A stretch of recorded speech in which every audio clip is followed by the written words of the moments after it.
അഭിമാനമാണ്, ആനന്ദമാണ്.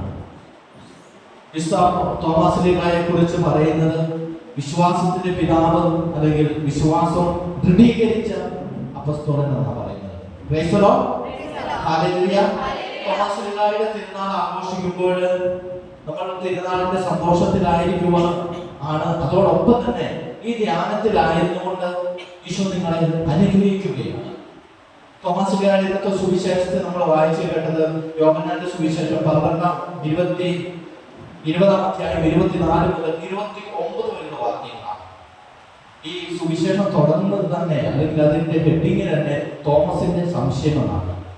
എന്നാൽ ഇത് തോമസ് ലീഗായുടെ സംശയമല്ല, മറിച്ച് വിശ്വാസം പൂർണ്ണമാകുന്നത്, വിശ്വാസം ദൃഢീകരിക്കുന്നത് എങ്ങനെയാണ് എന്ന് തോമസ് ലീഗ നമുക്ക് കാണിച്ചു തരികയാണ്. Price the lord, hallelujah. നമ്മൾ തോമസ് ലീഗയെ കുറിച്ച് ഒത്തിരി കാര്യങ്ങൾ കേട്ടിട്ടുണ്ട്. അതില് ഇന്ന് നമ്മൾ ഈ ധ്യാനത്തിലായിരിക്കുമ്പോൾ പ്രത്യേകിച്ച് ഈ വലിയ തിരുനാള് മഹോത്സവം എന്നാണ് ഈ ടക്സയില് ഈ മിസൈല് കൊടുത്തിരിക്കുന്നത്. സാധാ ഉത്സവമല്ല, മഹോത്സവം. അതായത് അത്രമാത്രം ആഘോഷിക്കപ്പെടുന്ന തിരുനാളാണ്. അതുകൊണ്ടാണ് അത്യുന്നതിനൊക്കെ പാട്ടായിട്ട് പാടാൻ ഞാൻ പറഞ്ഞത്. അത്രമാത്രം ആഘോഷിക്കുന്ന ഈ തിരുനാളിൽ ഭാരതത്തെ സംബന്ധിച്ചിടത്തോളം ഇത് മഹോത്സവമാണ്. ഈ മഹോത്സവത്തിൽ തോമസ് ലീഗായുടെ തിരുനാൾ ആഘോഷിക്കുമ്പോൾ ഈ ധ്യാനത്തിലായിരിക്കുമ്പോൾ നമ്മൾ ധ്യാനിക്കുന്നത് ആ തോമസ് ലീഗായുടെ പേരാണ്. വചനം തുടങ്ങുന്നത് ഇങ്ങനെയാണ്: 12 പേരിൽ ഒരുവനും തിദിമോസ് എന്ന് വിളിക്കപ്പെടുന്നവരുമായ തോമസ്. അതായത് തിദിമോസ്, ഈ പേര് എവിടെ നിന്നാണ് കിട്ടിയത്? ആർക്കെങ്കിലും പറയാൻ പറ്റുമോ? തിദിമോസ് എന്ന വാക്കിന്റെ അർത്ഥം, തിദിമോസ് എന്ന് പറഞ്ഞ ഗ്രീക്ക് വാക്കാണ്. ആ വാക്കിന്റെ അർത്ഥം ട്വിൻസ് എന്നാണ്, അതായത് ഇരട്ട, രണ്ട്. പക്ഷെ ചരിത്രപരമായി നോക്കുമ്പോൾ തോമസ് ലീഗ ഇരട്ടയല്ല. തോമസ് അങ്ങനെ ഒരു സഹോദരനൊന്നുമില്ല.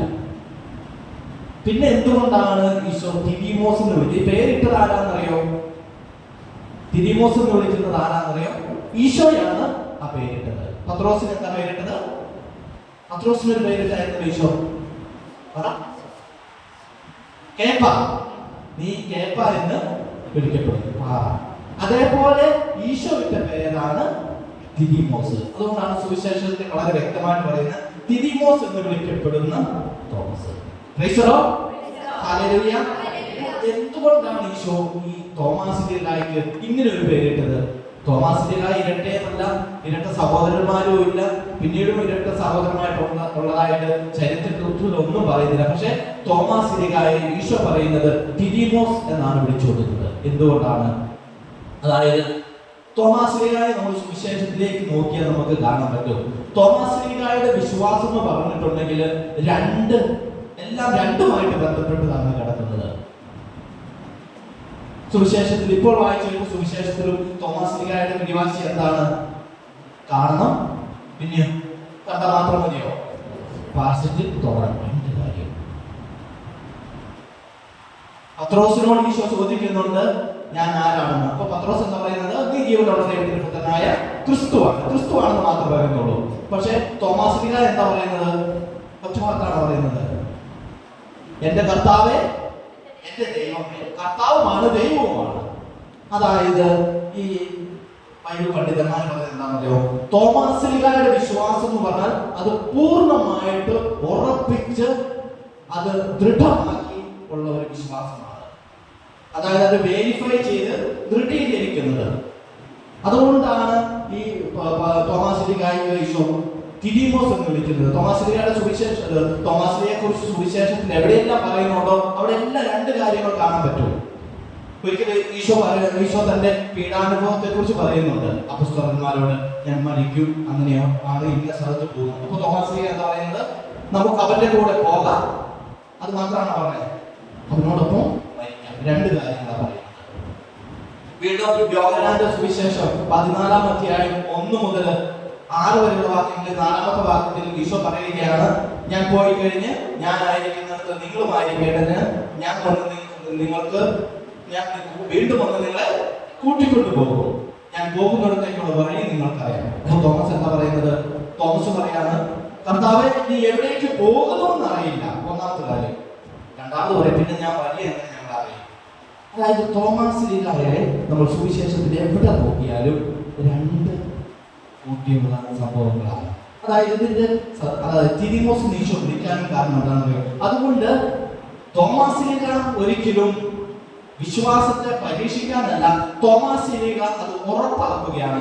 തോമാസിലേക്ക അതായത് ഈശോയെ കാണുകയും സ്പർശിക്കുകയും ചെയ്തുകൊണ്ട് തന്റെ വിശ്വാസം ഭാഗ്യമായിട്ടുള്ള മറ്റുള്ളവർ പറഞ്ഞത് വഴിയല്ല, അത് രണ്ടാമതായിട്ട് മറ്റുള്ളവർ പറയുകയോ കാണുക വഴിയല്ല, സ്പർശിച്ച് അനുഭവിച്ചറിയണമെന്നുള്ള പിടിവാശിയായിരുന്നു തോമാസ്.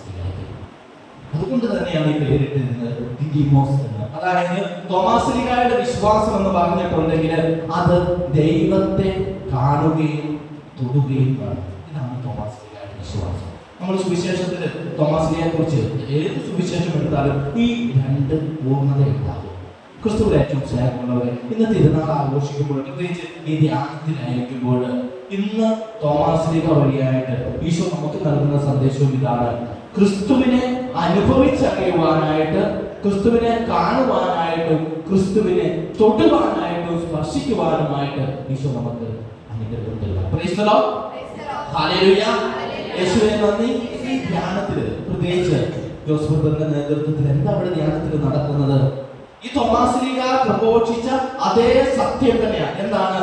ദൈവത്തെ കാണിച്ചു തരുക, ദൈവത്തെ തൊടുവാനായിട്ട്, സ്പർശിക്കുവാനായിട്ട് നിങ്ങളെ സഹായിക്കുകയാണ് ഈ ധ്യാനത്തിലൂടെ ചെയ്യുന്നത്. ഈ ധ്യാനത്തിന്റെ ആദ്യ ദിവസം തന്നെ, പ്രത്യേകിച്ച് തോമാശ്ലീഹയുടെ തിരുനാൾ ആഘോഷിക്കുമ്പോൾ, ഈ ധ്യാനമല്ല, ഇവിടെ നടക്കുന്ന എല്ലാ ശുശ്രൂഷയുടെയും ലക്ഷ്യം ഇത് തന്നെയാണ്. വിശ്വാസം അത് പൂർണ്ണതയില്, അത് ആരെങ്കിലും പറഞ്ഞു കേട്ടിട്ടല്ല. വിശ്വാസം അത് തോമാശ്ലീഹയെ പോലെ വിശ്വാസം അവരവരും പറഞ്ഞല്ല, പ്രത്യക്ഷപ്പെട്ടതല്ല. എനിക്ക് കാണണം, എനിക്ക് തൊടണം, അത് നടക്കിയ തന്നെ ധ്യാനത്തിൽ നടക്കുക. ഈശോയെ കാണാൻ പറ്റും, ഈശോയെ തൊടാനായിട്ട് പറ്റും. ചിലപ്പോൾ ഈശോ ദർശനമായിട്ട് പ്രാർത്ഥനയുടെ സമയത്ത്, ആരാധനയുടെ സമയത്ത്, വൃത്തങ്ങൾ ടോക്കിന്റെ സമയത്ത് ഈശോയുടെ വചനം നമ്മളെ സ്പർശിക്കും. ചിലപ്പോൾ ആരാധനയുടെ സമയത്ത്, വിശുദ്ധ കുർബാനയുടെ സമയത്ത് ഈ ദിവ്യകാര്യത്തിലൂടെ ഈശോ നമ്മളെ തൊടുകയാണ്. ഈശോയെ നമുക്ക് തൊടാൻ പറ്റുകയാണ്. നമ്മൾ നാവിൽ സ്വീകരിക്കുമ്പോൾ ഈശോയെ തൊടുകയാണ്. അതുകൊണ്ടാണ് പറഞ്ഞത്, വിശ്വാസത്തിന്റെ പിതാവായ തോമാശ്ലീഹ നമുക്ക് നൽകുന്ന മാതൃക ഇതാണ്. തോമാശ്ലീഹ ആരെങ്കിലും പറഞ്ഞു കേട്ടതല്ല, മറിച്ച് അനുഭവിച്ച് കണ്ട് തൊട്ട് വിശ്വാസം സാക്ഷ്യപ്പെടുത്തിയ വ്യക്തിയാണ്. ഈ ധ്യാനത്തിൽ ഇത് തന്നെയാണ്.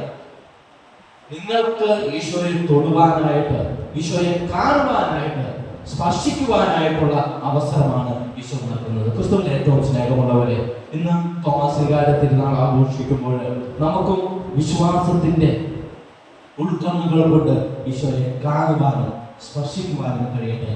ദിദിമോസ് എന്ന് വിളിക്കപ്പെടുന്ന തോമസ് ഒരിക്കലും വിശ്വാസമില്ലാത്തത് കൊണ്ടല്ല, തന്റെ വിശ്വാസം അത് ദൃഢമാക്കുകയാണ്, അത് പൂർണ്ണമാക്കുകയാണ്.